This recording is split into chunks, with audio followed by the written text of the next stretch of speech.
Mon peuple, écoute mes instructions. Prête l'oreille aux paroles de ma bouche. J'ouvre la bouche pour parler en parabole. J'annonce la sagesse du passé. Ce que nous avons entendu, ce que nous savons, ce que nos pères nous ont raconté, nous ne le cacherons pas à leurs enfants. Nous redirons à la génération future les louanges de l'Éternel, sa puissance et les merveilles qu'il a accomplies. Il a établi un témoignage en Jacob, il a mis une loi en Israël et il a ordonné à nos ancêtres de l'enseigner à leurs enfants. Pour que la génération future, celle des enfants à naître, la connaisse et que devenus grands, ils en parlent à leurs enfants. Ainsi, ils mettraient leur confiance en Dieu. Ils n'oublieraient pas la manière d'agir de Dieu et respecteraient ses commandements. Ainsi, ils ne seraient pas comme leurs ancêtres, une génération désobéissante et rebelle, une génération dont le cœur était inconstant et dont l'esprit n'était pas fidèle à Dieu. Les hommes d'Éphraïm, armés de leurs arcs, ont tourné le dos le jour du combat. Ils n'ont pas gardé l'alliance de Dieu, ils ont refusé de se conformer à sa loi. Ils ont oublié ses actes, les merveilles qu'il leur avait fait voir. Devant leurs ancêtres, il avait fait des miracles en Égypte, dans les campagnes de Tsoan. Il avait fendu la mer pour les faire passer. Il avait dressé l'eau comme une muraille. Il les avait guidés le jour par la nuée, et toute la nuit par un feu éclatant.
Il avait fendu des rochers dans le désert, et il leur avait donné à boire en abondance.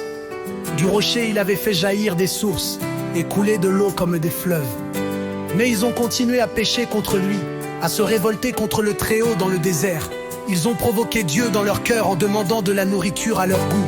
Ils ont parlé contre Dieu, ils ont dit: Dieu pourrait-il dresser une table dans le désert? Voici, il a frappé le rocher et l'eau a coulé. Des torrents se sont déversés. Pourra-t-il aussi donner du pain ou fournir de la viande à son peuple? L'Éternel a entendu cela et il a été irrité. Un feu s'est allumé contre Jacob et la colère a éclaté contre Israël. Parce qu'ils n'ont pas cru en Dieu, parce qu'ils n'ont pas eu confiance dans son secours. Il a donné ses ordres aux nuages d'en haut et il a ouvert les portes du ciel. Il a fait pleuvoir sur eux de la manne comme nourriture. Il leur a donné le pain du ciel.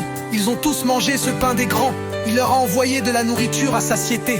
Il a fait souffler dans le ciel le vent d'est et il a amené par sa puissance le vent du sud. Il a fait pleuvoir sur eux la viande comme de la poussière, et les oiseaux ailés comme le sable de la mer. Il les a fait tomber au milieu de leur camp, tout autour de leur tente. Ils ont mangé et ont été pleinement rassasiés. Dieu leur a donné ce qu'ils avaient désiré, mais ils n'avaient pas encore assouvi leur désir. Ils avaient encore la nourriture dans la bouche. Quand la colère de Dieu a éclaté contre eux, il a fait mourir les plus vigoureux. Il a abattu les jeunes hommes d'Israël. Malgré tout cela, ils ont continué à pécher et n'ont pas cru à ses merveilles. Il a mis un terme à leurs jours d'un seul souffle, à leurs années par une fin soudaine.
Quand il les frappait de mort, ils le cherchaient. Ils revenaient à Dieu, ils se tournaient vers lui. Ils se souvenaient que Dieu était leur rocher, que le Dieu très haut était celui qui les rachetait. Cependant, ils le trompaient de la bouche, ils lui mentaient de la langue. Leur cœur ne lui était pas fermement attaché, et il n'était pas fidèle à son alliance. Pourtant lui, dans sa compassion, il pardonne la faute et ne détruit pas. Il retient souvent sa colère et ne s'abandonne pas à toute sa fureur. Il s'est souvenu qu'ils n'étaient que des créatures, un souffle qui s'en va et ne revient pas. Que de fois ils se sont révoltés contre lui dans le désert, que de fois ils l'ont irrité dans les lieux arides. Ainsi, ils ont recommencé à provoquer Dieu, à attrister le Saint d'Israël. Ils ne se sont pas souvenus de sa puissance, du jour où il les avait délivrés de l'ennemi, des miracles qu'il avait accomplis en Égypte et de ses prodiges dans les campagnes de Tsoan. Il avait changé leur fleuve en sang et ils n'avaient pu en boire l'eau. Il avait envoyé contre eux des mouches venimeuses qui les dévoraient et des grenouilles qui leur apportaient la dévastation. Il avait livré leur récolte aux criquets, le produit de leur travail aux sauterelles. Il avait détruit leurs vignes par la grêle et leurs sycomores par la gelée.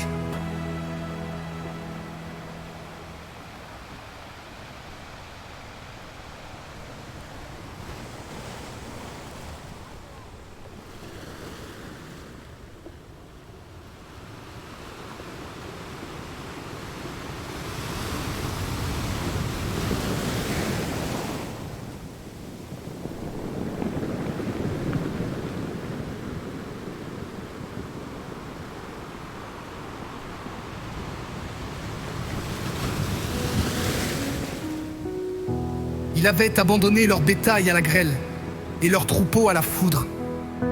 Il avait lâché contre eux son ardente colère, la fureur, la rage et la détresse, une troupe d'anges de malheur.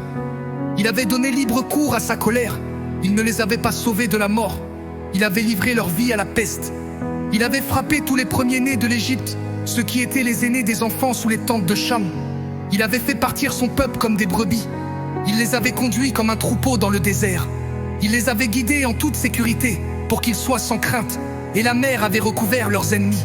Il les avait amenés sur son saint territoire, jusqu'à la montagne que sa main droite avait conquise. Il avait chassé des nations devant eux, leur avait distribué le pays en héritage et avait fait habiter les tribus d'Israël dans les tentes de ses peuples. Mais ils ont provoqué le Dieu très haut et se sont révoltés contre lui. Ils n'ont pas respecté ses instructions. Ils se sont éloignés et ont été infidèles comme leurs ancêtres. Ils se sont retournés comme un arc trompeur. Ils l'ont irrité par leur haut lieu. Ils ont excité sa jalousie par leurs idoles. Dieu a entendu cela et il a été irrité. Il a durement rejeté Israël. Il a abandonné la demeure de Silo, la tente où il habitait parmi les hommes. Il a livré sa puissance à l'exil et sa parure entre les mains de l'ennemi. Il a livré son peuple à l'épée. Il s'est irrité contre son héritage.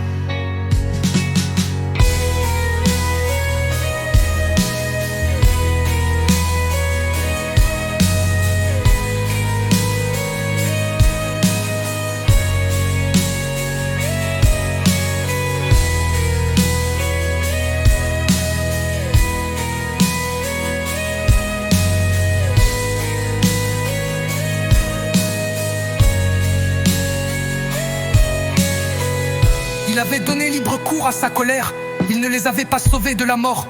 Il avait livré leur vie à la peste. Il avait frappé tous les premiers-nés de l'Égypte, ceux qui étaient les aînés des enfants sous les tentes de Cham. Il avait fait partir son peuple comme des brebis. Il les avait conduits comme un troupeau dans le désert. Il les avait guidés en toute sécurité pour qu'ils soient sans crainte. Et la mer avait recouvert leurs ennemis. Il les avait amenés sur son saint territoire, jusqu'à la montagne que sa main droite avait conquise. Il avait chassé des nations devant eux, leur avait distribué le pays en héritage et avait fait habiter les tribus d'Israël dans les tentes de ses peuples. Mais ils ont provoqué le Dieu très haut et se sont révoltés contre lui. Ils n'ont pas respecté ses instructions. Ils se sont éloignés et ont été infidèles comme leurs ancêtres. Ils se sont retournés comme un arc trompeur. Ils l'ont irrité par leur haut lieu. Ils ont excité sa jalousie par leurs idoles. Dieu a entendu cela et il a été irrité. Il a durement rejeté Israël. Il a abandonné la demeure de Silo, la tente où il habitait parmi les hommes. Il a livré sa puissance à l'exil et sa parure entre les mains de l'ennemi. Il a livré son peuple à l'épée. Il s'est irrité contre son héritage.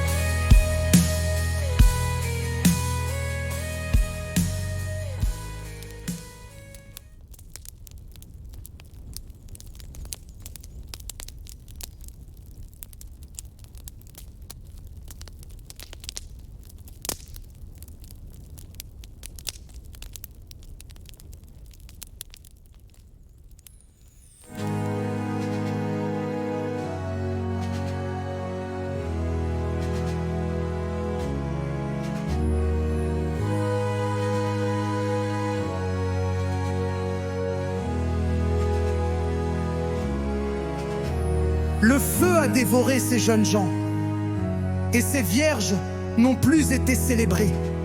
Ces prêtres sont tombés par l'épée, et ces veuves n'ont pas pleuré leur mort.